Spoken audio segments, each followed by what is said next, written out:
창풀 멤버십 회원이 되어주세요. 창풀 멤버십을 가입해주시면 실제 창업에 유익한 100여 개 이상의 비공개 영상과 실제 예비 창업자와의 상담을 통한 지극히 현실적인 질문 그리고 저의 답변들을 보실 수 있습니다. 창풀 멤버십 혜택 링크 클릭해서 확인해 주시고 창풀 구독자분들의 회원가입은 양질의 창풀 컨텐츠를 만드는 데 큰 도움이 됩니다.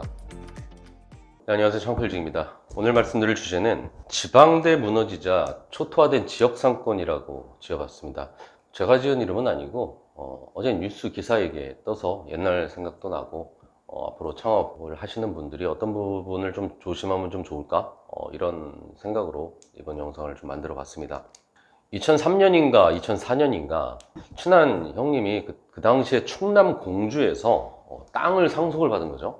증여받은 거죠. 그래서 3층 3, 4층? 4층 정도 되는 것 같아요. 4층 정도로 좀 나름대로 그 동네에서는 좀 보기 좀 힘들 정도로 좀 으리으리하게 건물을 지은 적이 있었거든요. 근데 거기가 나름 터미널도 있고 시내였죠. 그 당시 신관동이라고 하면 제 공주에서는 그래도 시내였는데 그곳에 지은 그 으리으리한 그 건물이 안 어울리더라고요. 엄청 시골에 갑자기 빌딩이 들어선 거니까. 역시나 이 시골 분들은 개념이 그 건물을 판다 했을 때 건물 독채 단독으로 된 거를 사고 팔아봤지 한 칸당 팔아먹는 이 분양이라고 하는 이 개념을 모른단 말이죠. 그러니까 건물은 잘 져놨는데 분양도 안 되고 임대도 안 나가고 깔세라고 불리는 이 단기 월세들 떨이들 막 팔고 막 그런 거 있잖아요. 그런 거 세놓으면서 근근히 버티고 있었는데 당시에 종종 거기 놀러 가서 술을 한 잔씩 했단 말이죠. 근데 그때 나온 아이디어가 뭐였냐면 그 건물에 고시텔을 짓자는 거였어요. 그것도 여성 전용 고시텔. 가까운 거리에 공주대학교라고 대학교가 있었거든요. 이 지방대, 공주대라고 하는 곳이 당시에는 제가 좀 신기했던 게 그때만 해도 저는 지방에 있는 대학교라면 그냥 그 지방에 사는 동네 학생들이 다니거나 서울 사람이 뭐 올 수는 있겠죠. 근데 그게 큰 비중이 아닌 줄 알았어요. 근데 이게 거의 다 서울 수도권 애들인 거예요. 그러니까 그 서울에서 내려온 애들이 그곳에 지방에 내려와서 그 학교 다니면서 술 먹고 노는 것도 돈 더 잘 쓰고 원룸도 막 진짜 완전 푹 썩었는데 방이 부족하니까 원룸 시세가 엄청 높더라고요. 그러니까 공주로 내려온 그 대학생들이 거기서 먹고 자고 하면서 소비를 하니까 그 공주대학교 상권이 엄청 좋아 보이더라고요. 장사가 엄청 잘 되는 거예요, 이게. 그래서 그 당시 나왔던 그 아이디어였던 그 고시텔이 대박이 난 거죠. 일단 서울에 있는 부모가 지방으로 내려보내니까 그것도 여자애를 내버려보니까 이게 안심이 안 되잖아요. 그러니까 이 정문서부터 카드키로 띡 한번 들어갈 수 있게 좀 안전하게 CCTV도 놓고 그러니까 원룸 값을 받아도 이 고시텔이 찼던 거죠. 좀 제법 좀 크게 좀 하고 그때 제가 그 CCTV 보면서 누구 달고 들어오나 안 들어오나 막 이런 것도 좀 감시도 좀 하고 인터넷으로다가 그때 막 중국산 김치하고 뭐 쌀 같은 거 주문해가지고 라면 같은 거 주문해가지고 거기 쟁여놔주고 뭐 이런 것들 제가 몇 번 했었는데 그걸 보다가 나중에 아 이거 고시텔이 이게 돈이 되는구나.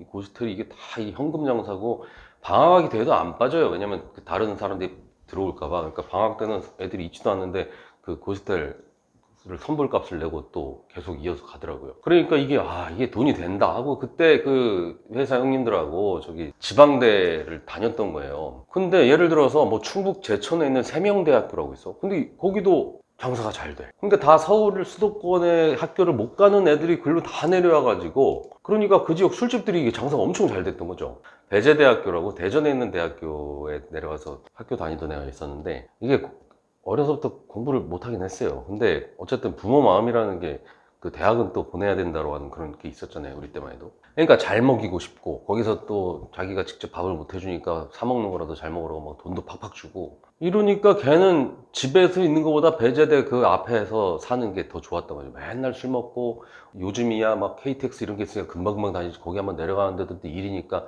저도 거기 한번 내려가면은 뭐 2, 3일씩 자고 오고 그랬었단 말이에요. 이게 얼마나 놀기 편합니까? 엄마 아빠 간섭도 없고 공부하러 왔다는 명분도 있고 용돈도 받고 그냥 매일 술 먹고 뻗어 자는 게 일이었죠. 제가 프랜차이즈 사업을 시작했을 그 2000년대 후반 2010년대 초반 그때 아무리 지방 잡대라도 대학가 상권은 그래도 유행을 선도하는 상권이었고요. 방학 때 주춤한다 해도 계약하고 나머지 돈 벌어서 비수기 채워줄 수 있는 그런 상권들이 많았는데 지금은 완전히 다른 세상이 됐어요.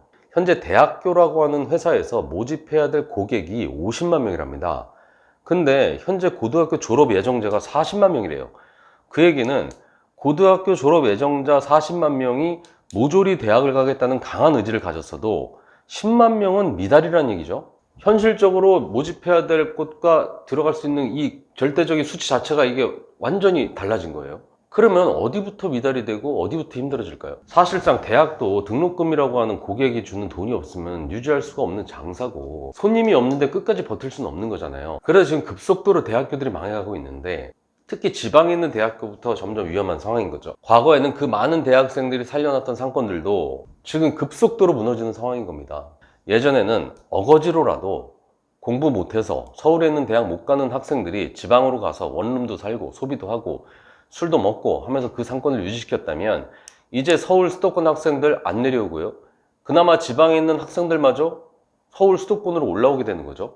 이중으로 폭망하는 거예요. 내려오던 놈 안 내려오고 여기서 그나마 할던 놈 올라가고, KTX, SRT 이런 거 생기면서 사람들은 그 새로운 교통수단으로 지방, 그 지역들이 살 거라고 생각하지만 사실 그 지방이 더 폭망하게 되는 계기가 됐고요. 절대적인 수요가 너무나 모자라게 되면서 그 지역에서 장사하던 사람들은 이제 갈 길을 잃은 거죠. 그동안 자리 잡고 해왔던 사람들이라면 모를까, 겉보기에는 이게 상권처럼 보인단 말이에요. 상권처럼 보여. 과거의 영광이 있으니까 막 상가들이 막 보이니까 뭔가 상권이 형성된 것처럼 보이지만, 장사가 안 되니까 싸게 툭툭 매물들이 나온단 말이에요. 그러면 그걸 보고서 아, 나도 한번 해볼까? 이런 생각을 가진 초보 창업자분들이 계시면 조금 자제할 필요가 있어요. 그나마 남은 대학생들도 거기 상권 안 가고, 그 오래된 슬럼화된 대학가 상권 안 가고 새로 생긴 상권, 지방도 자꾸 새로 생기잖아요. 먼 리단길 막 이렇게 해서 그런 쪽으로 지금 퍼져가는 상황입니다. 대학가이기에 그냥 대학생들 같은 손님이 그냥 온다라고 생각하는 사람들은 정말 힘든 시간이 될 거예요. 지방에서 대학가 상권에서 창업을 준비하시는 분들은 꼭 면밀히 따져보고 하시길 바랍니다. 완전히 다른 세상이 됐기 때문에 완전히 다른 전략이 필요할 수도 있어요. 예를 들어서 이젠 대학교도 이제 한국 학생들 받기 좀 뭐하니까 수입을 하잖아요. 이게 외국 교환학생이 됐든 뭐 이렇게 유학 오는 외국 애들을 받을 거란 말이에요. 그럼 한국 학생만은 답이 없어. 그럼 등록금 받으려면 외국 애들을 받아야 돼. 뭐 몽골이나 뭐 베트남이나, 어떻게 보면 예전에 따지면 그 살짝 우리보다 국력이 떨어지는 그쪽 나라에서 한국을 동경하면서 오는 학생들이 있잖아요. 뭐 그런 학생들이 오면 오히려 그런 학생들을 위한 식당을 하는 게 맞을 수도 있습니다. 뭐 로컬 베트남 뭐 몽골 식당이라든지, 뭐 그 친구들을 위한 숙박업 뭐 이런 걸 하는 것도 방법이 될 수 있겠죠. 세상이 너무나도 빨라지니까 당황스럽긴 하지만 그럼에도 불구하고 거기에 적응해서 또 할 수가 있는 거고, 어쨌든 그런 사회적인 분위기, 그곳에서 장사하는 사람들이 지금 현재 엄청 어려운 상황이 됐다 보니까 초보 창업자분들이 지방대학 상권 이런 거를 할 때 참고하시면서 눈에 보이는 그런 상권적인 느낌만 보고 쉽게 접근하지 않으셨으면 좋겠습니다. 이상 창필직이었습니다.